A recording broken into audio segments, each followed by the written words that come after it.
네, 이번 주일 10월 27일 오늘은 종교개혁 제507주년이 되는 기념주일입니다. 예레미야 7장 1절부터 7절의 말씀을 통해 우리에게 귀한 역사로 남아있는 이 종교개혁의 정신을 한번 저희가 되짚어보고 또 우리 교회 공동체를 또 우리 자신을 향해서 주시는 하나님의 뜻이 무엇인지를 헤아려 보시기를 바랍니다. 여러분들 종교개혁에 대해서 좀 이렇게 들어보신 분들이 계실 겁니다. 관련된 종교개혁자의 그 이름도 들어보셨을 텐데요. 종교개혁 주일은 우리 개신교회가 출발했던 그 출발점이기도 하고 그 출발점이 왜 시작이 됐는지 그것은 바로 우리 신앙의 현 주소가 무엇인지를 다시 점검하고 항상 그 신앙의 중심에 서서 주님께로 돌아가려고 하는 그 거울과 같이 우리의 신앙을 비춰보는 그런 성찰의 시간이기도 합니다. 1517년 10월 31일이었습니다. 1517년 10월 31일 독일 동쪽에 비텐베르이라고 하는 도시가 있습니다. 이 비텐베르크 교회 정문에 당시 온 유럽에 있는 교회의 현실을 질타하고 비판하는 그런 내용으로 이루어진 95가지 조항의 논제가 토론 주제가 붙었습니다. 마르틴 루터라고 하는 사람이 이 대자보를 교회 벽에 붙였습니다.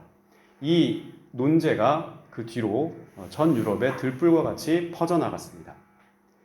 당시 교회는 성경에 나타나지 않는 무수한 관행들을 만들었습니다. 그 관행을 만들어서 성도들에게 이거 해라 저거 해라 그렇게 이야기를 했고요.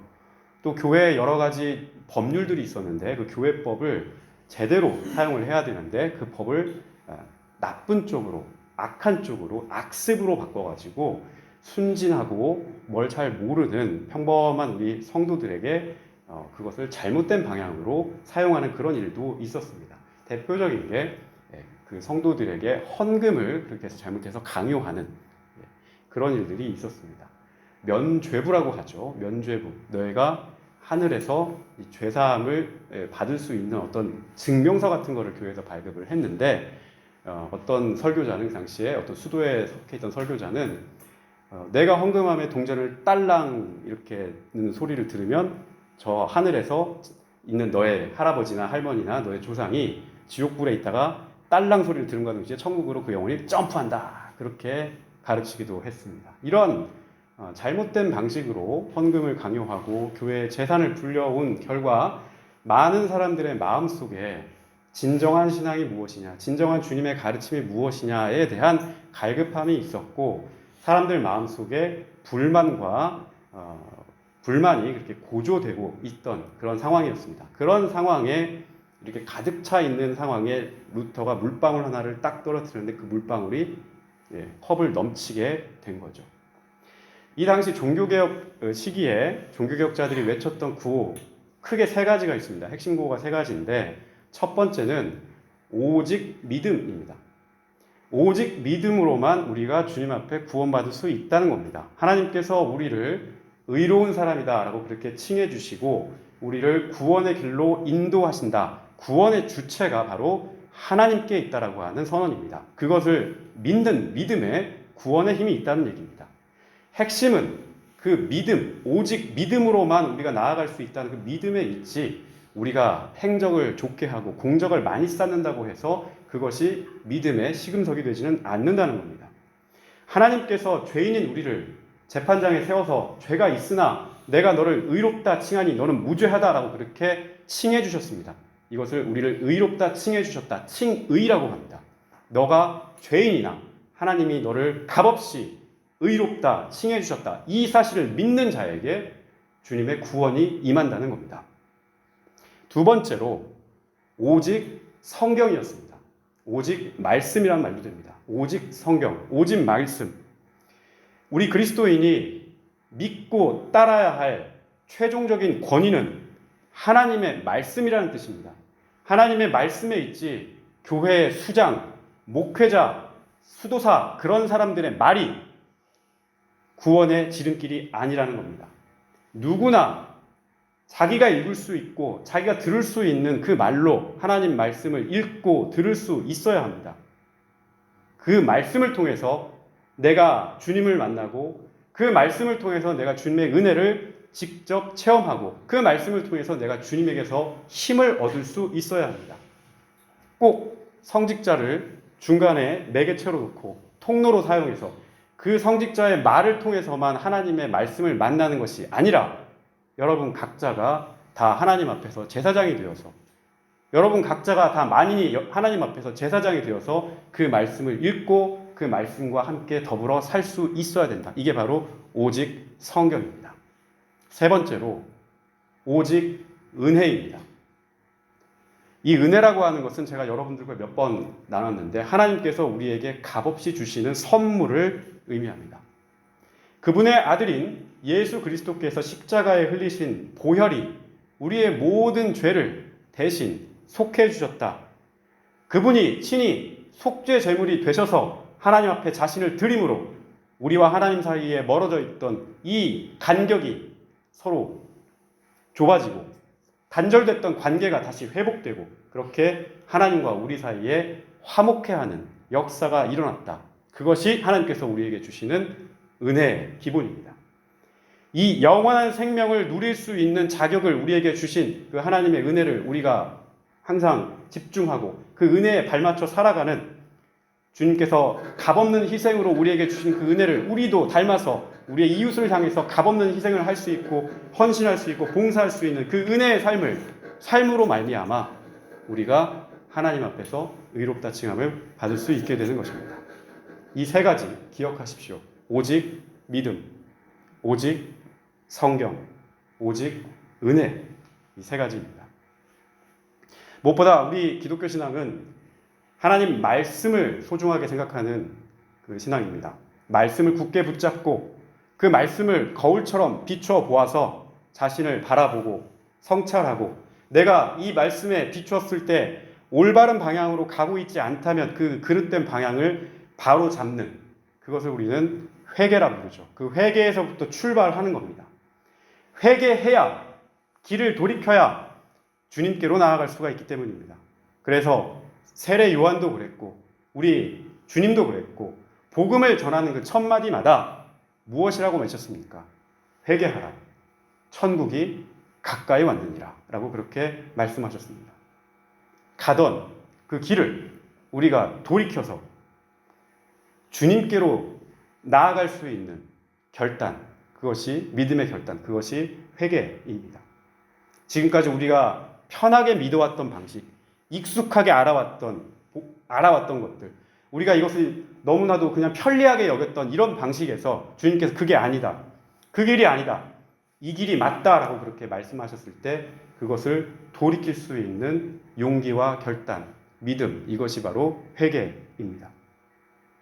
이러한 방식, 특별히 신앙의 방식이 하나님 말씀에 적합하지 않고 하나님 말씀과 상관없는 것들을 하나님 말씀이라고, 하나님과 가까운 거라고 그렇게 얘기했을 때 말씀은 우리를 향하여 회개하라, 돌이키라 그렇게 이야기를 하죠.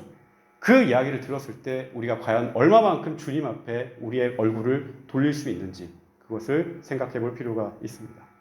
이 루터라고 하는 사람은 바로 이러한 신앙의 핵심을 정확하게 봤던 사람입니다. 루터는 예수 그리스도의 십자가, 주님의 그 십자가를 우리 교회와 우리 믿음의 중앙에 두고 그 중심에 두고 살아가는 그 믿음이 가장 중요하다는 사실을 발견했습니다. 십자가를 묵상하고 예수 그리스도의 고난에 나도 그분의 자녀요 그분의 제자로서 동참하는 그 믿음, 십자가 아래에서 여전히 신음하고 고통받는 이웃과 동행하고 하나 되기를 힘쓰는 그리스도인의 삶, 이것이야말로 우리의 믿음의 핵심이다라고 그렇게 외쳤습니다. 당시에 많은 설교자들이 단상에서 주님께서 우리에게 말씀하시는 복음을 선포하기보다 적당하게 만담을 섞고 인생의 경험치를 이야기하고 잡담하고 오늘 같으면 마치 토크쇼를 하듯이 그냥 재미있는 개그 소재 몇 가지 갖고 얘기를 하면서 한도 끝도 없이 설교가 길었습니다. 또 때로는 사람들에게 안정을 주는 어떤 심리 상담과 같은 그런 말, 그리고 미래에 대해서 낙관하십시오, 좋은 일이 벌어질 겁니다라고 하는 그런 조언, 때로는 사람들의 공포심을 자아내서 무섭게 만드는 그런 어떻게 될지 모른다 그런 식으로 얘기하는 그런 비관적인 이야기, 그런 공포를 소재로 해서 무섭고 불안한 분위기를 조성하는데 그런 복음 대신에 그런 일들로 설교를 채워가기 바빴습니다. 그 사이에 예수님께서 우리에게 어떻게 임하셨는지, 예수님께서 우리에게 무엇을 말씀하시는지를 설교자들이 성도들에게 이야기하지 않았다는 거죠. 그러니 신앙은 느슨해질 수밖에 없고 그저 내 귓가에 달콤한 소리는 받아들이고 그렇지 않은 것들은 뱉어내고 설교자들은 눈치 보면서 아부하는 설교나 하고 그렇게 가면서 복음의 핵심인 십자가는 사라지고 부활은 사라지고 예수님이 그렇게 상대화됐던 겁니다. 종교개혁자들은 이러한 세태를 보면서 신앙의 정도가 무엇인가, 올바른 길이 무엇인가, 우리가 걸어야 하는 그 길은 무엇인가, 오직 예수 그리스도밖에 없다라고 선포했습니다. 제가 오늘 그림을 한 장 여러분께 최초로 그림을 바라보면서 보겠습니다. 그림을 제가 한 장 준비를 해왔는데 여러분 한번 보시죠. 잘 보이십니까? 좀 흐리긴 한데, 자, 이쪽에 설교자가 있고 설교를 듣는 회중이 있고 가운데 누가 있습니까? 예수님이 계시죠. 자, 종교개혁을 시작했던 비텐베르크 교회에 가보시면 비텐베르크 교회 내부에 제단, 이렇게 설교된 제단이 있고 그 제단 화가 있습니다. 그림이 있는데 그 그림 중에 하나입니다. 이 그림의 제목은 루터의 설교입니다. 이 그림을 보시면 교회 한가운데 십자가에 달리신 예수 그리스도께서 계십니다. 주님의 모습을 여러분 잘 보십시오. 그 세마포가 이렇게 하얀색 세마포가 있는데 그게 세마포가 마치 바람에 이렇게 날리는 것처럼 그렇게 표현되어 있습니다. 이것은 무엇을 상징하냐면 주님의 부활을 상징합니다. 부활의 바람, 부활의 영. 그러니까 교회 안에 예수님의 십자가와 그 부활이 같이 있는 겁니다. 그 십자가와 부활을 우리 신앙의 중심에 놓고 그렇게 신앙생활을 하라는 뜻입니다. 교회는 그 중심에 누가 있어야 하는가? 바로 십자가를 지신 그리스도, 부활의 예수가 있어야 한다라고 하는 메시지입니다. 두 번째로 여러분, 벽을 한번 유심히 보시기 바랍니다. 색깔이 조금 잘 나타나진 않았지만 벽에 이렇게 스크래치 같은 게 막 이렇게 나 있죠. 저게 원래 그림을 보면 붉은색입니다. 붉은색으로 이렇게 벽에 이렇게 스크래치가 나 있는데 핏자국입니다. 그 핏자국은 무엇을 상징하겠습니까? 바로 주님의 보혈을 상징합니다. 교회는 주님이 피로 세우신 그 핏값으로 쓴 곳이라는 뜻입니다. 그래서 교회는 그 보혈에서 멀어질 수 없고 언제나 그리스도의 복음과 그것을 향한 믿음의 길을 올바로 선포하고 그것을 행하고 따르는 그런 신앙을 훈련하는 곳이요 고백하는 곳이라는 뜻입니다. 세 번째로 설교자 루터입니다. 설교자 루터가 손을 어디를 가리키고 있습니까? 가운데 예수님을 가리키고 있습니다. 그리고 회중들이 설교를 듣고 있는 회중들은 누구를 바라보고 있습니까? 중앙에 예수님을 바라보고 있습니다. 설교자는 주님을 가리키고 있고 회중은 또 중앙에 있는 예수님을 바라보고 있는 그런 그림입니다. 설교를 듣고 있는 성도들은 설교자의 음성을 듣는 것이 아니라 설교자의 음성을 통해서 그 영으로 임재하시는 예수 그리스도를 그분의 음성을 들을 수 있어야 한다는 얘기입니다. 설교의 핵심이 바로 여기에 있습니다. 설교란 사람인 이 인간인 목회자의 입을 통해서 주님의 말씀을 증언하는 일입니다. 설교자는 그 입으로 무엇을 증언해야 하는가? 바로 예수의 놀라운 은혜, 예수의 구원의 사랑, 주님의 무한한 자비를 선포해야 합니다. 그럼 이 설교를 듣는 청중들은, 여러분들은 무엇을 들을 수 있어야 합니까? 목사의 입에서 나오는, 이 설교자의 입에서 나오는 주님의 음성을 여러분 각자의 형편에 맞게, 여러분의 부름에 맞게 예수님의 음성이라고 생각하고 그것을 받아들일 수 있어야 하고 귀 기울일 수 있어야 한다는 뜻입니다. 설교의 주인공은 목회자가 아니고 설교자가 아니고 바로 예수 그리스도가 주인공이시다라고 하는 뜻입니다. 그러므로 설교 때 복음에 맞지 않는 여러 이질적인 이야기들, 여러 가지 간증, 여러 가지 다른 잡다한 이야기들을 여기에 섞어서 이야기할 이유가 전혀 없습니다. 설교는 오직 예수 그리스도의 복음을 선포하는 자리이기 때문입니다. 우리 여러분 그림을 보셨다시피 우리 믿음의 중심, 우리 교회의 중심에는 누가 있어야 하겠습니까? 철저히 예수 그리스도가 있어야 합니다. 주님의 보혈의 은혜가 있어야 하고 그 보혈의 은혜로 말미암은 구원 그리고 그 사랑이 이 교회 안에 있어야 합니다. 그것을 선포하지 않는 교회, 주님의 사랑과 은혜와 자비를 선포하지 않는 그런 교회는 교회로서의 맛을 이미 상실한 그냥 친목회 정도일 겁니다. 우리를 올바른 길로 가라, 더 바른 믿음을 갖고 살라, 또 너희들이 성숙한 인격을 가지고 그리스도를 닮은 사람까지 장성한 분량까지 자라나라 라고 주님께서 우리에게 말씀하십니다. 또 너희들을 내가 치료한다, 너희들을 내가 위로한다 라고 말씀하십니다. 깜깜해 보이는 너의 길도 빛인 내가 그 길을 밝히 비춰주고 인도하겠다. 나를 따라오라 라고 주님께서 말씀하십니다. 이 주님을 우리 신앙의 중심에 두고 우리 교회의 중심에 두고 믿고 따라가는 그 신앙이 우리 가운데 있기를 소원합니다. 우리가 함께 오늘 읽은 말씀인 예레미야 7장 3절에도 우리 주님께서는 성전에 드나드는 백성들을 향해서 너의 길과 행위를 바르게 하라고 말씀하셨습니다. 주님의 뜻을 벗어난 삶, 그분의 삶과 아무 상관이 없는 그런 생활 방식, 또 굴곡지고 구불구불한 그런 믿음의 길을 곧게 하고 바로 잡으라는 그런 명령입니다. 당시 예레미야 선지자는 부패하고 타락한 예루살렘을 향하여 그렇게 외쳤습니다.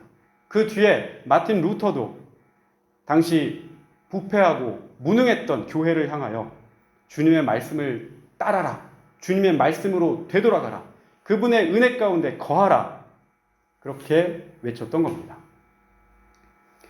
오늘 4절과 5절 말씀에 바르지 않은 길, 바르지 않은 행위, 그리고 이웃의 어려움을 보고도 그것을 외면해버리는 이러한 불의, 이런 일들을 행하면서도 그것을 덮어놓고 이곳이 하나님의 성전이다, 여기에 하나님이 계시다, 이곳이 하나님께서 임재하시는 그 거룩한 곳이다 라고 그렇게 선포하는 거짓말을 듣지 말라. 그렇게 주여 주여 외치지만 그 속에 아무것도 없는 믿음의 그 결실이 나타나지 않는 그곳에 포장하기 바쁜 그 음성에 귀 기울이지 말라라고 그렇게 강하게 말씀하십니다. 우리 성도 여러분, 지금 여러분의 신앙, 저를 포함해서 여러분의 신앙의 현주소는 어떻습니까? 그리고 우리 교회를 포함하여 이 시대를 살아가고 있는 모든 교회의 현주소는 또 어떻습니까? 어떤 상태입니까? 종교개혁 기념주의를 맞이해서 이 부분을 한번 우리가 점검해보고 비춰봤으면 좋겠습니다. 종교개혁자들이 그렇게 외쳤던 오직 믿음, 오직 말씀, 오직 은혜, 즉 예수 그리스도가 그 신앙의 중심에 있는 그 삶, 믿음의 여정, 과연 여러분에게, 우리 교회에 그 중심에 주님께서 계시는지, 중심에 주님의 십자가와 부활을 놓고 그분을 바라보면서 우리가 나아가고 있는지, 우리의 생활 형편에서, 생활의 자리에서 그리스도를 중심에 두고 우리가 생각하고 판단하고 결단하는지 한번 우리의 믿음을 점검해 볼 수 있었으면 좋겠습니다. 안타까운 이야기지만 오늘날 많은 교회가 정도에서 좀 벗어난 교회들이 좀 많은 것 같습니다. 그리스도의 십자가와 부활이라고 하는 이 신앙의 중심을 잃어버리고 오늘 6절 말씀처럼 오히려 다른 신들을 졸래졸래 따라가려고 하는 그런 모습도 보입니다. 신앙을 다 누구나 이야기를 합니다. 누구나 다 믿음을 이야기하고 신앙을 이야기하고 사랑을 이야기하고 예수의 이름을 이야기하지만 그것은 그냥 의례, 신앙인들끼리 하는 인사치레 정도, 포장지 정도 그렇게 여기고 그저 교회라고 하는 공간에서 사용하는 특수 용어 정도로 그렇게 사용하고 현실에 돌아서서는 너무도 세속적이고 너무도 인간적인 그런 모습으로 살아가고 이 두 가지 이질적인 것을 그냥 당연한 습관으로 여기고 살아가고 있지는 않는지 이것을 한번 돌아봤으면 좋겠습니다. 부탁드립니다. 영적인 힘이 사라진 신앙은 그리스도를 내 안으로 가져오지 못합니다. 영적인 힘이 사라진 신앙은 그리스도를 나를 비춰서 내가 주님에게 얼마나 가까이 있는지를 보지 못하도록 합니다. 그저 그리스도를 저 바깥의 대상으로 놓고 그냥 바라보고 문제가 생겼을 때 나를 비춰서 주님께서 나에게 무엇이라 말씀하시는지 성찰하고 반성하고 회개하는 그런 성숙된 어떤 그런 신앙보다 내 탓보다 남 탓을 먼저 하고 내 조건을 먼저 탓하는 그러한 미성숙한 그런 신앙인으로 우리를 바꿔가기 십상이죠. 주님께서는 우리에게 자기 스스로 십자가를 지고 나를 따르라 라고 그렇게 말씀하셨습니다. 십자가를 진다는 것은 우리가 그러한 고난과 그런 아픔과 그런 자기 자신을 비추는 회개의 그 쓰디쓴 맛을, 헌신의 마음을, 희생의 마음을 스스로 짊어지겠다라고 하는 겁니다. 이러한 신앙의 기본이 우리 가운데 다시 한번 되살아날 수 있기를 바랍니다. 오늘 주님께서는 바로 이 신앙의 핵심을 우리 교회와 우리 각자에게 말씀하십니다. 507년 전에 종교개혁의 그 깃발이 올라서 많은 사람들이 회개하고 복음의 핵심으로 돌아가려고 참다운 믿음을 찾기 위해서 그렇게 노력했던 것처럼 오늘 종교개혁 주의를 맞이해서 우리 신앙의 현 주소를 다시 한번 점검해보고 다시 한번 주님께로 우리 얼굴을 돌릴 수 있기를 바랍니다. 오직 믿음으로 주님 앞에 나아가십시오. 그리고 오직 말씀으로 주님 앞에 서십시오. 그리고 오직 은혜로 주님께 감사할 수 있기를 바랍니다. 주님보다 다른 것을 우선시하지 않는 믿음을 훈련하시기를 바랍니다. 다른 곳에서 평안을 얻으려 하고 다른 곳에서 위로를 찾으려 하기보다 주님과 만나고 동행하고 그분과 대화하면서 참된 평안과 위로를 얻을 수 있는 여러분의 삶이 되기를 바랍니다. 주님께로 가는 길이 곧은 길이 아니고 구불구불한 길이라면 곧고 바른 길로 갈 수 있도록 우리의 생활을 교정하고 정리하는 그런 믿음으로 나아갈 수 있기를 부탁드립니다. 우리의 삶에 예수 그리스도께서 다시 한번 중심에 오시고 그분의 삶으로 더욱더 풍요로워지고 더욱더 성숙해져가는 신앙의 생활이 될 수 있기를 주님의 이름으로 부탁드리겠습니다.